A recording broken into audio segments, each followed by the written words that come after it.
You should get some rest, Phoebe. I'm sure napagod ka sa mga test. Gagaling pa kaya ako, Daddy?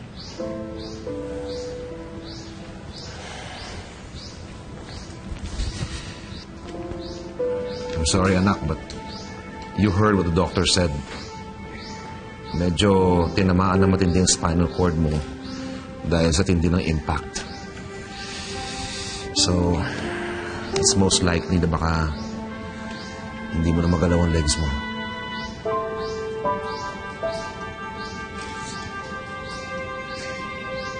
I guess this is the punishment I deserve. Baka ito yung kabayaran ko sa pagpatay ko kay Monsito. I can no longer live with this burden, Daddy. Huwag kang magsalita ng ganyan, anak. Sana ako lang ay namatay. Don't talk like that, Phoebe. Akong daddy mo. I'm here for you. Mahal na mahal kita. Ako mag-aalaga sa'yo.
Just want to check on you.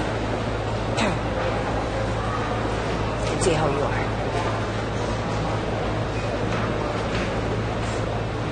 What? Are you going to tell me na mabubulok ako dito? Sige, ipamukha mo sa akin. I can take it. No. Hindi ko gagawin yan. Pero gusto ko lang ipaalam sa'yo na dinrap ko na yung charges against me. So, binabaan ang sentensya mo. Pero, kailangan mo pa rin mag-serve ng time dito.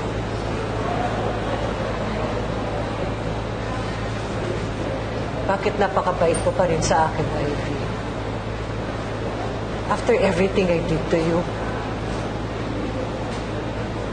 hindi ko maintindihan.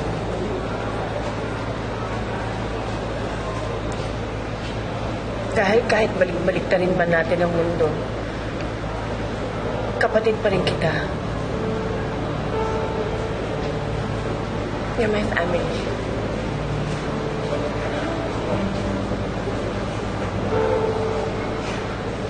Maraming salamat, Ivy.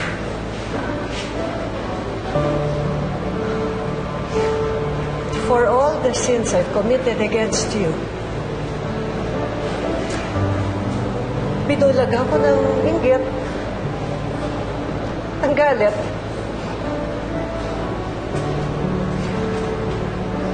I'm really very, very sorry.